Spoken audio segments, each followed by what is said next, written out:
नायरा बचपन से ही बाकी लड़कियों से अलग थी। जहां उसकी सहेलियां गुड़ियों से खेलती थी, वहीं वो अपने पुराने जूतों में फीते बांधकर मिट्टी के मैदान में घंटों फुटबॉल दौड़ाती रहती थी। उसके चेहरे पर धूप की तपिश होती, पैरों पर खरोंचे होती, लेकिन आंखों में एक ऐसा सपना चमकता था जिसे कोई नहीं देख पाता था। गांव के लोग अक्सर कहते, लड़कियों को ये सब शोभा नहीं देता, लेकिन नायरा हर ताने को हवा की तरह पीछे छोड़ देती।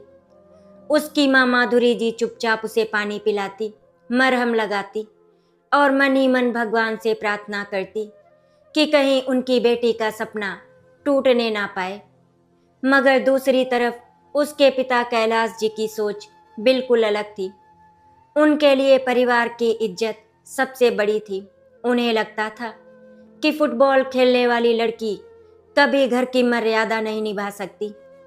एक शाम नायरा की आंखों में आंसू भरे हुए थे। वो अपनी माँ के सामने हाथ जोड़कर खड़ी थी।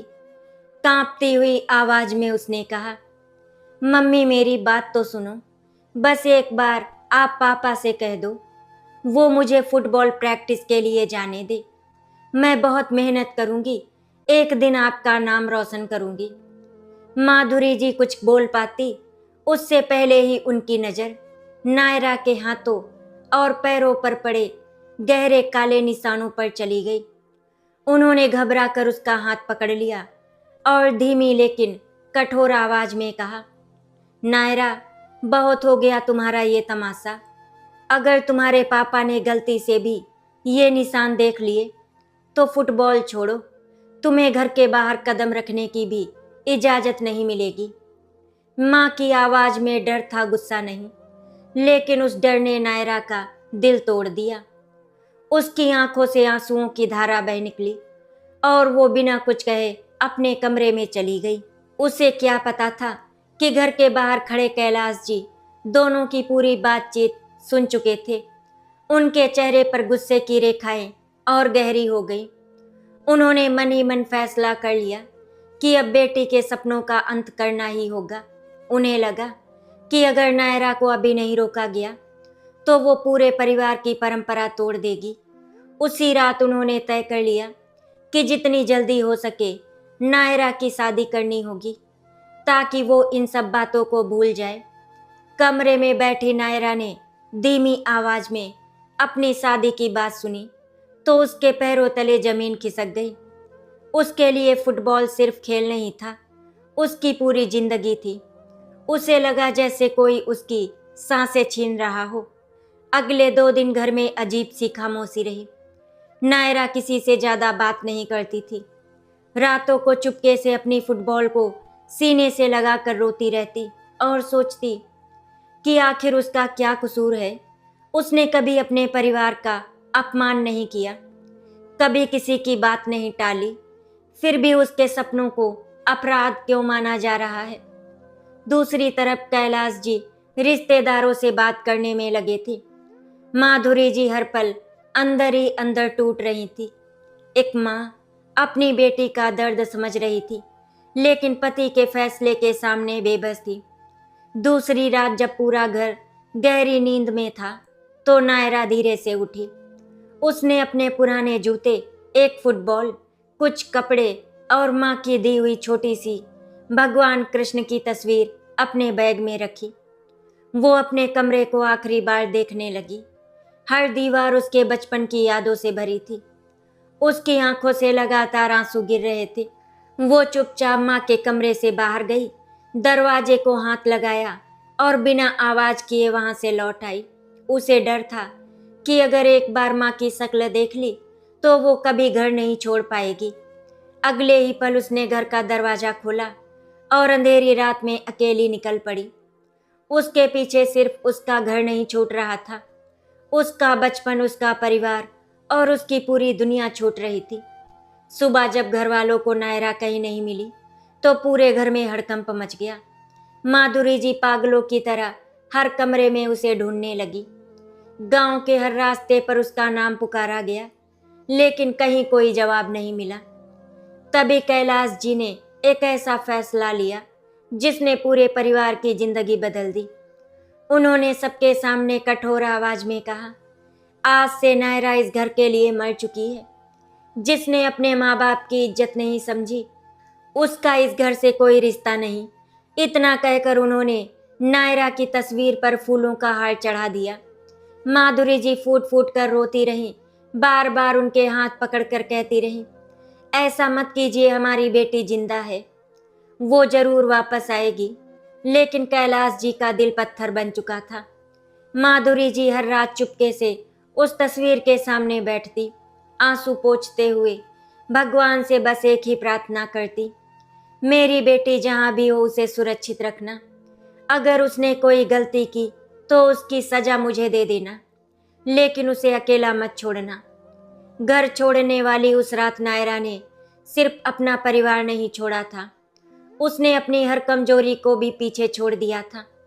लेकिन जब सुबह हुई और उसने खुद को एक अनजान बस अड्डे की टूटी हुई बेंच पर बैठे पाया, तब उसे पहली बार एहसास हुआ कि सपनों की राह किताबों की कहानियों जैसी आसान नहीं होती।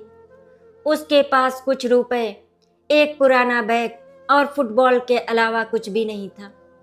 पेट में भूख थी, आंखों में नींद थी और दिल में माँ की याद इतनी गहरी थी कि वो हर कुछ मिनट बाद पीछे मुड़कर देखने लगती, जैसे कोई आवाज देकर उसे वापस बुला लेगा।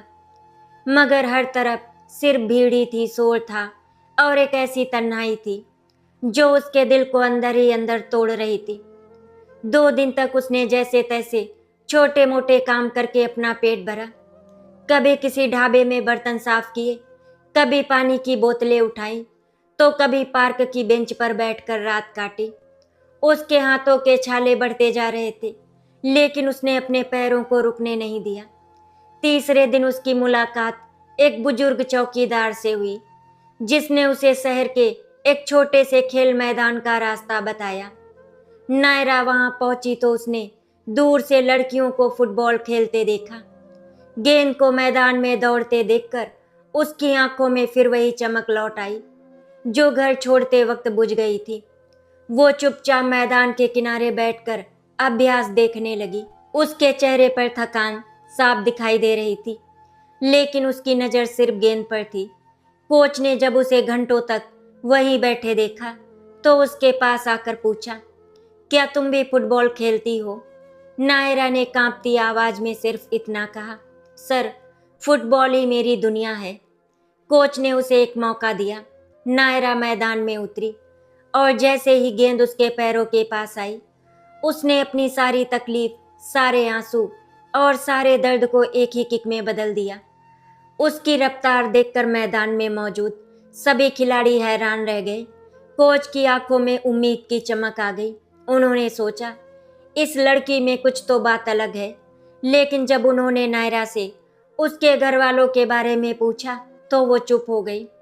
उसकी आंखों से आंसू बहने लगे और उसने सिर झुकाकर सिर्फ इतना कहा, अब मेरा कोई नहीं है घर में। उधर गांव में चारों तरफ नायरा की चर्चा धीरे धीरे खत्म होने लगी, लेकिन माधुरी जी के लिए समय जैसे वहीं रुक गया था। जब भी किसी लड़की को स्कूल जाते देखती तो उनकी आंखें भर आती। रात को खाना बनाते समय वो आज भी एक रोटी ज़्यादा बना देती और फिर खुद ही उसे गाय को खिला देती। उनका बेटा कई बार माँ को चुपचाप रोते हुए देखता, लेकिन वो भी कुछ नहीं कह पाता। दूसरी तरफ कैलाश जी बाहर से जितने कठोर दिखाई देते थे, अंदर से उतने ही बेचैन हो चुके थे। कई रातों तक उन्होंने चोरी छिपे गांव के बाहर जाकर उन रास्तों को देखा जहां से नायरा गई थी, लेकिन उनका अहंकार उन्हें अपनी गलती स्वीकार करने नहीं देता था। समय धीरे धीरे आगे बढ़ता गया। नायरा दिन में अभ्यास करती और रात को एक छोटी सी कैंटीन में काम करती। उसके हाथों में पड़े छाले अब और गहरे हो चुके थे। कई बार थककर वो मैदान में ही बैठ जाती, लेकिन फिर उसे माँ का चेहरा याद आता। वो उठकर फिर दौड़ने लगती। जब बाकी खिलाड़ी आराम करते तब नायरा अकेली मैदान में गेंद के पीछे भागती रहती। उसके पैरों से खून निकल आता, मगर वो हार नहीं मानती। कोच अक्सर उसे रोकते, लेकिन वो मुस्कुराकर कहती, जब तक दर्द रहेगा तब तक मुझे याद रहेगा कि मुझे क्यों जीतना है। एक दिन जिला स्तर की प्रतियोगिता हुई। सामने बड़ी बड़ी एकेडमियों की खिलाड़ी थी और दूसरी तरफ नायरा, जिसके पास पहनने के लिए नए जूते तक नहीं थे। मैच शुरू हुआ तो पहले हाफ में उसकी टीम पीछे चल रही थी। दर्शकों को लगने लगा कि मुकाबला खत्म हो चुका है, लेकिन दूसरे हाफ में नायरा ने ऐसी वापसी की कि पूरा मैदान तालियों से गूंज उठा। उसने लगातार 2 गोल किए और आखिरी मिनट में तीसरी गोल कर अपनी टीम को जीत दिला दी। जब उसे सर्वश्रेष्ठ खिलाड़ी का पुरस्कार मिला तो सब खुश थे, लेकिन मंच से उतरते ही वो एक कोने में जाकर चुपचाप रोने लगी। उसकी आंखें भीड़ में अपनी माँ को खोज रही थी, जो वहां नहीं थी। उस रात उसने अपनी पहली ट्रॉफी अपने बिस्तर पर नहीं रखी। उसने उसे भगवान कृष्ण की उस छोटी सी तस्वीर के सामने रखा, जो वो घर से साथ लाई थी। उसने धीरे से कहा, मम्मी, आज अगर आप होती तो सबसे ज्यादा खुश होती। पापा, काश आपने एक बार मुझ पर भरोसा किया होता। मैं आज भी आपकी वही नायरा हूँ, जिसने कभी आपकी इज्जत के खिलाफ कुछ नहीं सोचा। उसी समय गांव में माधुरी जी अचानक बिना वजह बेचैन हो उठी। उन्होंने आसमान की तरफ देखा और उनकी आंखों से आंसू बह निकले। उन्हें ऐसा लगा जैसे उनकी बेटी कहीं दूर बैठी उन्हें याद कर रही हो। उन्होंने हाथ जोड़कर भगवान से कहा, जहां भी मेरी बच्ची है उसकी हर तकलीफ मुझे दे दो, लेकिन उसके सपनों को मत तोड़ना। 4 साल धीरे धीरे बीत गए। इन 4 सालों में नायरा ने न जाने कितनी ठोकरें खाई, कितनी रातें भूखे पेट गुजारी और कितनी बार अकेले बैठकर माँ को याद करते हुए रोई, लेकिन उसने कभी अपने सपनों का हाथ नहीं छोड़ा। हर हार के बाद वो पहले से ज्यादा मेहनत करती, हर चोट के बाद पहले से ज्यादा मजबूत होकर मैदान में उतरती। उसके शरीर पर पुराने घावों के निशान थे, मगर उन निशानों में ही उसकी मेहनत की कहानी छिपी थी।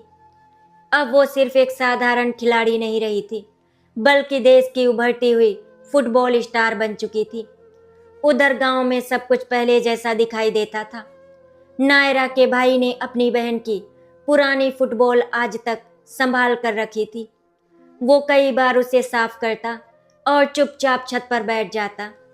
कैलाश जी बाहर से आज भी सख्त बने रहते, लेकिन उम्र के साथ उनके चेहरे पर पछतावे की लकीरें साफ नजर आने लगी थी।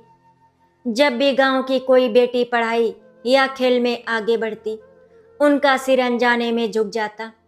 उन्हें हर बार अपनी नायरा याद आ जाती। एक सुबह पूरा गांव अपने अपने काम में लगा हुआ था। अचानक चौपाल पर लगे बड़े टीवी के सामने भीड़ इकट्ठा होने लगी। राष्ट्रीय खेल प्रतियोगिता का सीधा प्रसारण चल रहा था।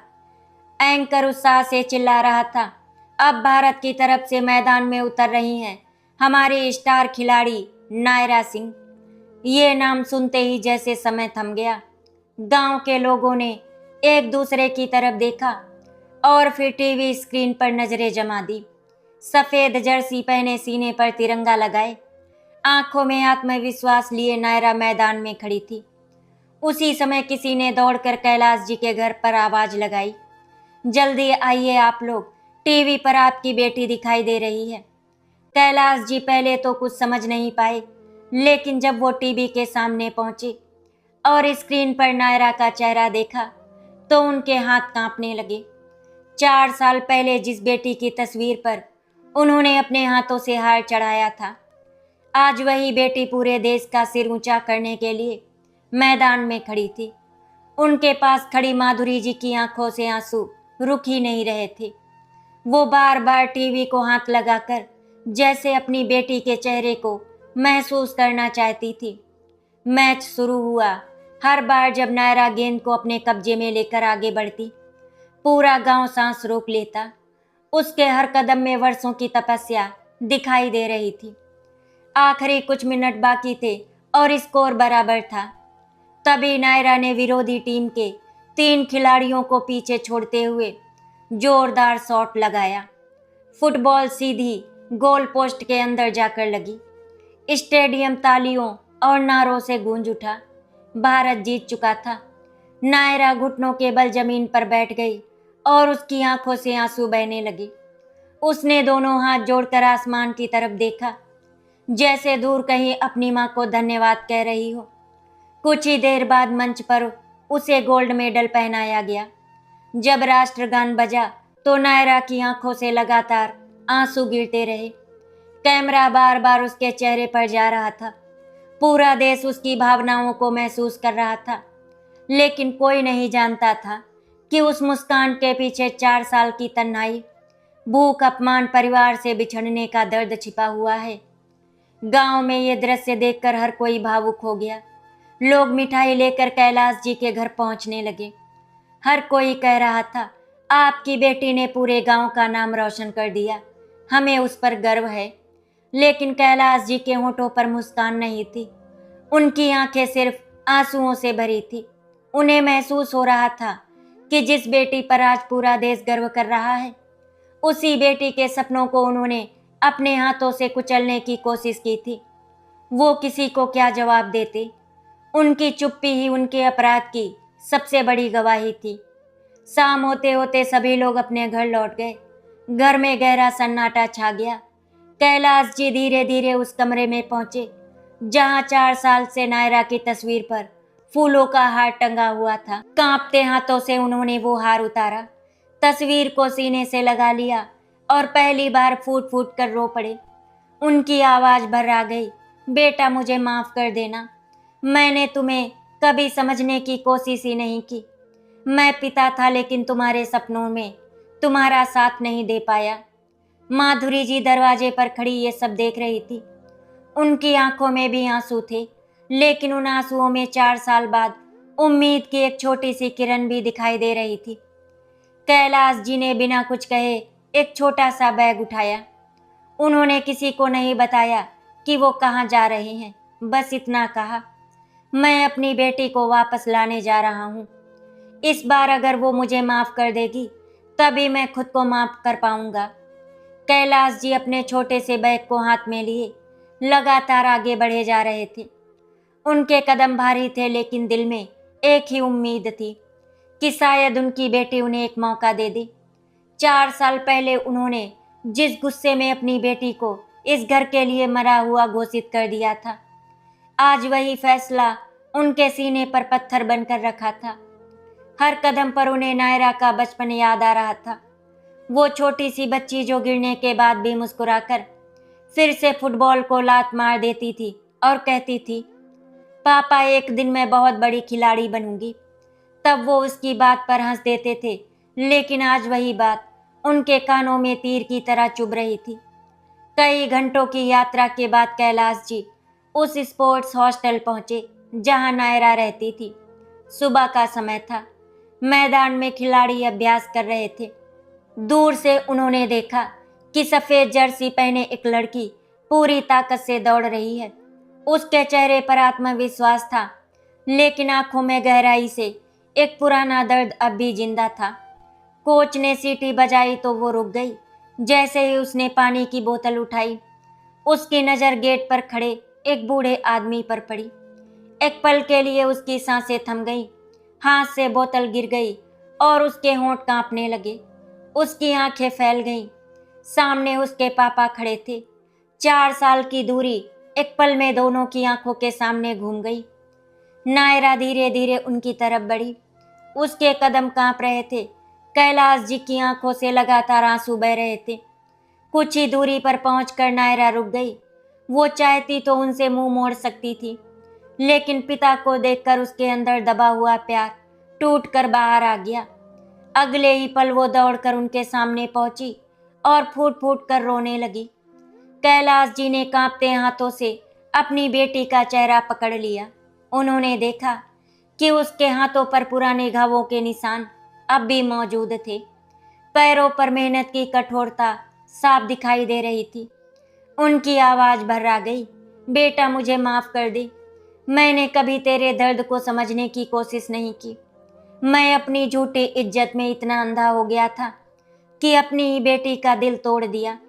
जिस तस्वीर पर मैंने हार चढ़ाया था, उसी तस्वीर के सामने हर रात माफी मांगता रहा हूँ। अगर हो सके तो अपने इस गुनहगार बाप को माफ कर दे। नायरा कुछ बोल नहीं पाई। उसने अपने पापा को कसकर गले लगा लिया। 4 साल से जो आंसू उसके दिल में कैद थे, आज सब बाहर निकल रहे थे। आसपास खड़े खिलाड़ी और कोच भी इस दृश्य को देखकर भावुक हो गए। किसी की आंखें सूखी नहीं थी। नायरा ने रोते हुए सिर्फ इतना कहा, पापा, मैंने कभी आपसे नफरत नहीं की। मैं हर जीत के बाद सबसे पहले आपको और मम्मी को ही याद करती थी। बस एक बार चाहती थी कि आप मुझ पर विश्वास कर लेते। कैलाश जी घुटनों के बल बैठ गए। उन्होंने अपनी बेटी के सामने हाथ जोड़ दिए।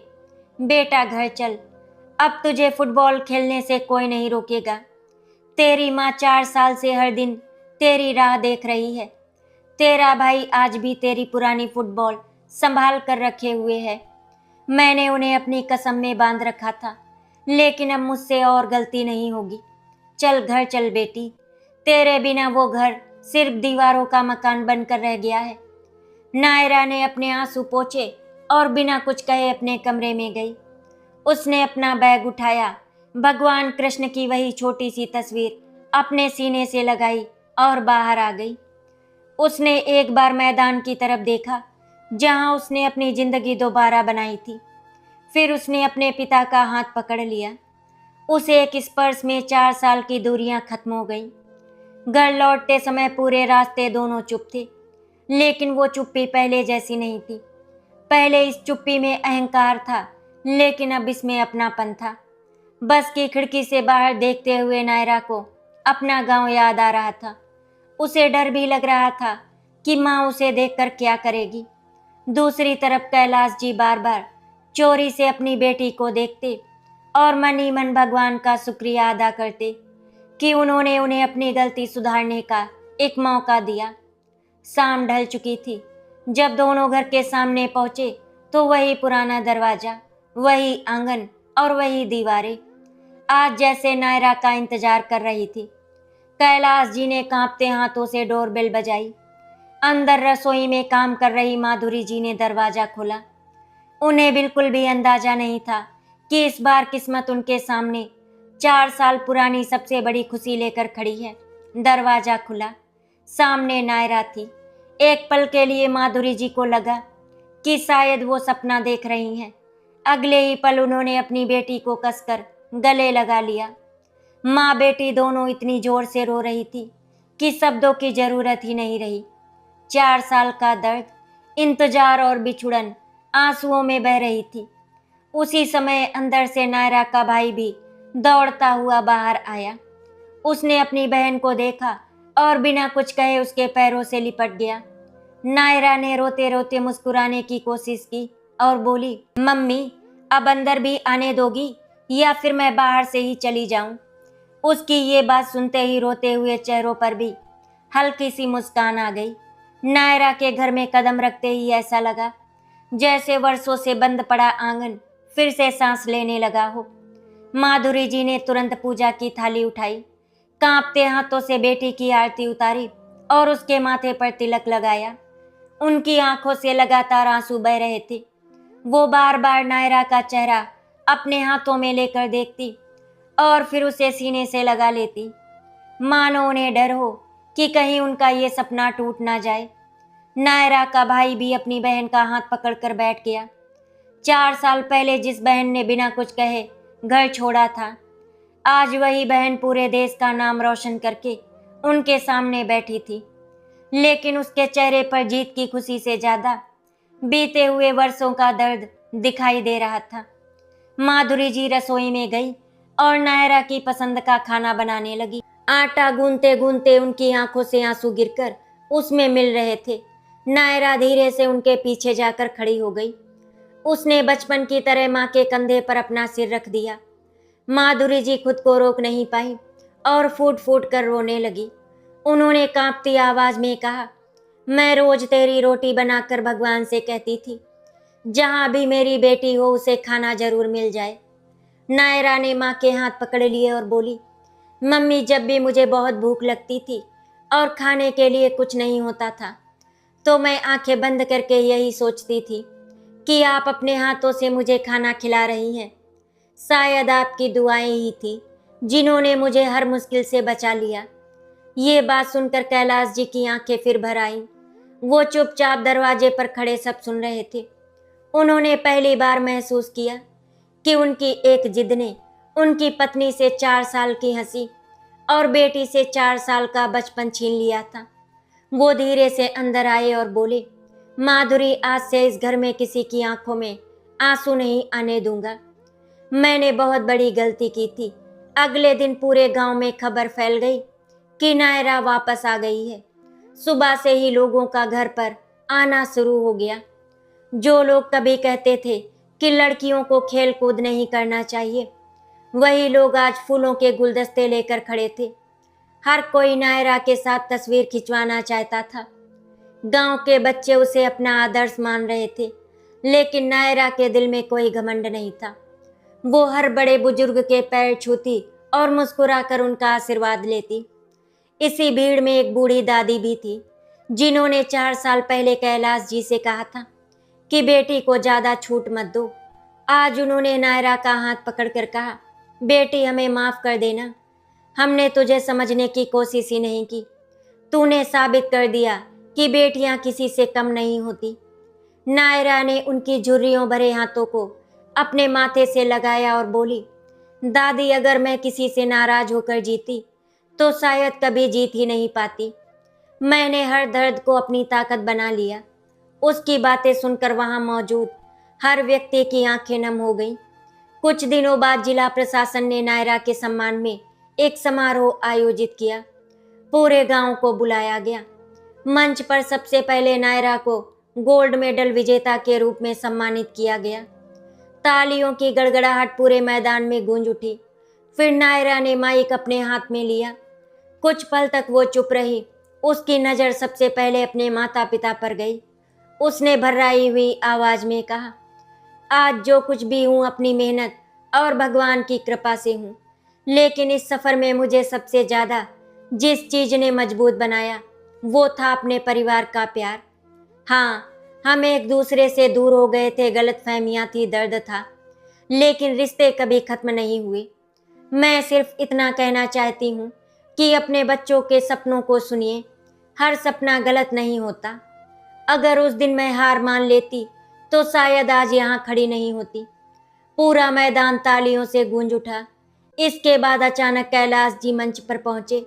किसी ने नहीं सोचा था कि वो भी कुछ कहेंगे। उन्होंने माइक लिया और कांपती आवाज में बोले, मैं इस गांव के हर पिता से हाथ जोड़कर कहना चाहता हूँ कि अपनी बेटियों को कभी कमजोर मत समझना। मैंने अपनी बेटी को रोकना चाहा, उसकी तस्वीर पर हार तक चढ़ा दिया, लेकिन आज वही बेटी मेरे झुके हुए सिर को सम्मान से ऊंचा करके खड़ी है। अगर नायरा मुझे माफ नहीं करती तो शायद मैं जिंदगी भर खुद को माफ नहीं कर पाता। इतना कहते ही कैलाश जी की आवाज रुक गई। उनकी आंखों से आंसू बहने लगे। नायरा मंच से उतरकर सीधे अपने पिता के पास पहुंची और सबके सामने उनके गले लग गई। पूरा मैदान इस दृश्य को देखकर भावुक हो उठा। कई लोगों की आंखों से आंसू बह रहे थे। सुबह की पहली किरण जैसे ही आंगन में उतरी, पूरे घर का माहौल बदल चुका था। 4 साल से जिस घर में सन्नाटा बस गया था, वहां आज फिर से हंसी की आवाजें गूंज रही थी। माधुरी जी रोज की तरह जल्दी उठी, लेकिन आज उनकी आंखों में उदासी नहीं बल्कि सुकून था। उन्होंने रसोई में चाय बनाई और बार बार बाहर झांककर अपनी बेटी को देखने लगी। नायरा आंगन में खड़ी आसमान की तरफ देख रही थी। वही आंगन जहां कभी उसके सपनों को रोक दिया गया था, आज उसे खुले दिल से अपना चुका था। उसने झुककर आंगन की मिट्टी को छुआ और माथे से लगा लिया। उसकी आंखों में आंसू थे, लेकिन इस बार उन आंसुओं में दर्द नहीं बल्कि अपनापन था। कैलाश जी धीरे धीरे उसके पास आए। कुछ पल तक दोनों बिना कुछ बोले खड़े रहे। फिर कैलाश जी ने कांपते हुई आवाज में कहा, बेटा, मैंने अपनी जिद में 4 साल खो दिए। तेरी माँ हर रात रोती थी, तेरा भाई हर त्योहार पर तेरा इंतजार करता था और मैं हर दिन खुद को कोसता था। जिस दिन टीवी पर तुझे गोल्ड मेडल लेते देखा, उस दिन पहली बार समझ आया, बच्चों के सपनों को कैद नहीं किया जा सकता। अगर उस दिन मैं तेरा साथ देता तो शायद तू जीत के साथ साथ अपने परिवार की खुशियां भी साथ लेकर जाती। नायरा ने अपने पिता के हाथ पकड़ लिए। उसने मुस्कुराते हुए कहा, पापा, जो बीत गया उसे बदल नहीं सकते, लेकिन जो आने वाला है उसे जरूर खूबसूरत बना सकते हैं। मुझे किसी बात का दुख नहीं है। अगर मेरी मेहनत ने आपको बदल दिया तो यही मेरी सबसे बड़ी जीत है। गोल्ड मेडल से ज्यादा खुशी मुझे आज आपके साथ खड़े होकर मिल रही है। अगले दिन गांव की छोटी छोटी लड़कियां हाथों में फुटबॉल लिए उसके सामने खड़ी थी। उनकी आंखों में भी वही सपना था जो कभी नायरा की आंखों में था। माधुरी जी ये सब देखकर रो पड़ी। उन्होंने भगवान की तरफ देखकर हाथ जोड़ लिए। 4 साल पहले जिस बेटी के लिए वो हर रात दुआ मांगती थी, आज वही बेटी ना सिर्फ उनके परिवार बल्कि पूरे गांव की उम्मीद बन चुकी थी। शाम को जब सब लोग अपने घर लौट गए तो पूरा परिवार छत पर बैठा डूबते सूरज को देख रहा था। हल्की हवा चल रही थी। नायरा ने अपना गोल्ड मेडल उतारकर अपने पिता के हाथ में रख दिया और बोली, पापा, ये सिर्फ मेरा नहीं पूरे परिवार का मेडल है। अगर आपने अपनी गलती स्वीकार करने की हिम्मत नहीं दिखाई होती तो शायद मैं आज भी अपने दिल का बोझ नहीं उतार पाती। कैलाश जी की आंखों से आंसू बह निकले।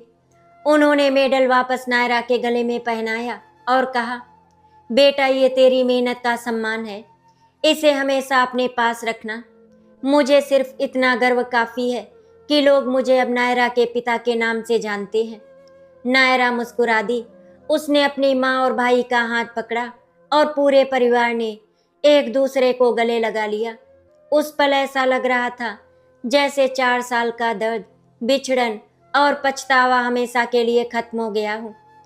उस दिन उस घर में सिर्फ एक बेटी वापस नहीं आई थी, बल्कि प्यार, विश्वास, अपनापन और परिवार की वो डोर भी लौट आई थी जो कभी टूट गई थी। और शायद यही किसी भी घर की सबसे बड़ी जीत होती है, जब अहंकार हार जाता है और रिश्ते जीत जाते हैं। धीरे धीरे करके कुछ दिन गुजर गए और नायरा वापस फुटबॉल प्रैक्टिस के लिए चली गई। इस बार उसे रोकने के लिए कोई नहीं था, बल्कि सब उसके साथ खड़े थे। आशा करती हूँ आपको हमारी कहानी अच्छी लगी होगी। अगर आपको हमारी कहानी अच्छी लगी तो वीडियो को लाइक एंड शेयर करें, चैनल को सब्सक्राइब करें। वीडियो देखने के लिए आप सभी का बहुत बहुत धन्यवाद।